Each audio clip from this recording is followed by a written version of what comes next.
ਮੱਝਾਂ ਬੜੀਆਂ ਵਾਪਸ ਆਈਆਂ ਪਰ ਅੱਜ ਮੱਝ ਡੇਰੇ ਤੇ ਆਉਣ ਤੋਂ ਘੰਟਾ ਪਹਿਲਾਂ ਅਨਾਜ ਭੇਜ ਲਈ ਐ ਭਾਈ ਤੁਸੀਂ ਰਾਤ ਦੇ ਹੁੰਦੇ ਹੋ ਮੈਂ ਯਾਰ ਮੱਝ ਵੇਖੀ ਲੱਗਦੀ ਹੈ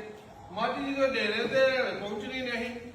ਬਲਾਲ ਨੂੰ ਮੈਂ ਕੀਤਾ ਫੋਨ ਮੈਂ ਕਿਹਾ ਬਲਾਲ ਖਾਲਾ ਜਖਣਾ ਆਪਕੇ ਆ ਗਏ ਨੇ ਪਤਾ ਨਹੀਂ ਉਹਨੂੰ ਕੀ ਮਸਲਾ ਬਣਿਆ ਐ ਭਾਈ ਨੇ ਇਹਨਾਂ ਨੂੰ ਪਿੰਡ ਦੇ ਬੰਦਿਆਂ ਨੇ ਬੜਾ ਤਰਾਇਆ ਹੈ ਕਿ ਜਨਾਬ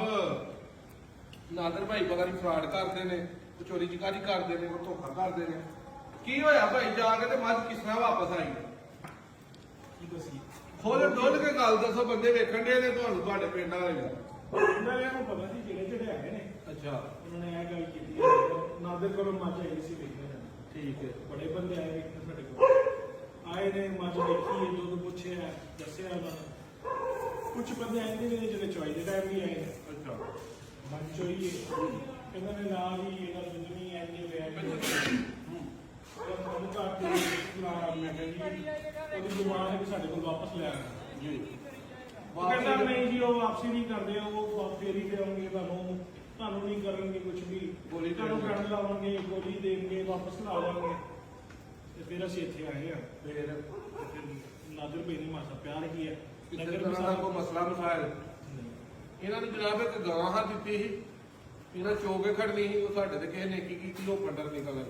ਉਹ ਇੱਥੇ ਹੀ ਆ ਕਸਾਈਆਂ ਨੂੰ ਦੇ ਇਹਨਾਂ ਨੂੰ ਵੀਡੀਓ ਚੈਕਿੰਗ ਦੀ ਬਹਾਤੀ ਹੈ ਮੈਂ ਵੀ ਗਿਲਾ ਤਰਾਜ਼ ਨਾ ਕਰਿਆ ਆਪਣੀ ਰਕਮ ਲੈ ਲਓ ਜਾਂ 30 ਕਿਲੋ ਵਾਲੀ ਤੁਹਾਨੂੰ ਗਾਂ ਕਹੇ ਕੋਈ ਦੀ ਗਾਂ ਲੈ ਲਓ ਉਹਨਾਂ ਇਹ ਗਾਂ ਹੀ ਤੁਹਾਨੂੰ ਚਾਹੀਦੀ ਚੰਗੀ ਲੱਭ ਦੋ ਉਹ ਨਹੀਂ ਤੇ ਕੋਈ ਹੋਰ ਸਹੀ ਖਾਣਾ ਖਾਂਦਿਆਂ ਵੀਡੀਓ ਬਣਾਉਣੀ ਨਹੀਂ ਚਾਹੀਦੀ ਇਹ ਤੇ ਸਸਤੀ ਮਹਿਮਾਨ ਆ ਗਏ ਨੇ ਖਾਣਾ ਖਾਣ ਲੱਗਿਆ ਤੇ ਅਗਲੇ ਦੀ ਮਿਹਰਬਾਨੀ ਇਹਨਾਂ ਦੀ ਸਾਡਾ ਵਸੀਹ ਕੀਤਾ ਜਿਹੜਾ ਵਾਪਸ ਬੰਦਾ ਮੱਝ ਲੈ ਕੇ ਆਏ ਮੇਰਾ ਇੱਕ ਅਸੂਲ ਹੈ ਉਹ ਖਾਣਾ ਚਾਹ ਪਾਣੀ ਸਾਡੇ ਵੱਲੋਂ ਉਹਦੀ ਖਿਦਮਤ 'ਚ ਕੋਈ ਕਮੀ ਨਹੀਂ ਰਹਿੰਦੀ ਹੁਣ ਜੇ ਮੱਝ ਲੈਣ ਆਇਆ ਨਾ ਉਦੋਂ ਨਹੀਂ ਆ ਇਹਨਾਂ ਨੂੰ ਕੋਈ ਪੁੱਛਿਆ ਨਹੀਂ ਜਾਈਦਾ ਠੀਕ ਹੈ ਆਓ ਚਾਹ ਪਾਣੀ ਪੀਓ ਸਲਾਮ ਅਲੈਕੁਮ ਖਾਣੇ ਦਾ ਟਾਈਮ ਹੋਇਆ ਫਿਰ ਮੰਗਾ ਲਿਆ ਸਪੈਸ਼ਲੀ ਨਹੀਂ ਲੇਕਿਨ ਜਦੋਂ ਕੋਈ ਭਰਾ ਇੱਕ ਉਮੀਦ ਲੈ ਕੇ ਆਏ ਸਾਡੇ ਕੋਲ ਤੇ ਯਾਰ ਜਾ ਕੇ ਨਾਦਰ ਭਾਈ ਕੋਲ ਚੱਲੇ ਆ ਬੰਦਿਆਂ ਪਿੱਛੋਂ ਤਰਾਇਆ ਵੀ ਹੋਏ ਆ ਕੇ ਫਿਰ ਉਮੀਦਾਂ ਕੈਸੀਆਂ ਰਹੀਆਂ ਕਿਉਂ ਜੱਦੇ ਆ ਲਿਓ ਮੈਂ ਜੀ ਬਹੁਤ ਖੁਸ਼ ਹੈਗਾ ਜੀ ਕਿ ਪਹਿਲੇ ਆਤੇ ਉਹਨਾਂ ਨੇ ਮੈਨੂੰ ਕਿਹਾ ਜੀ ਜਾਨਵਰ ਆਪਣਾ ਬੰਨ ਦਿਓ ਪੈਸੇ ਲੈਣੇ ਪੈਸੇ ਲੈ ਲਓ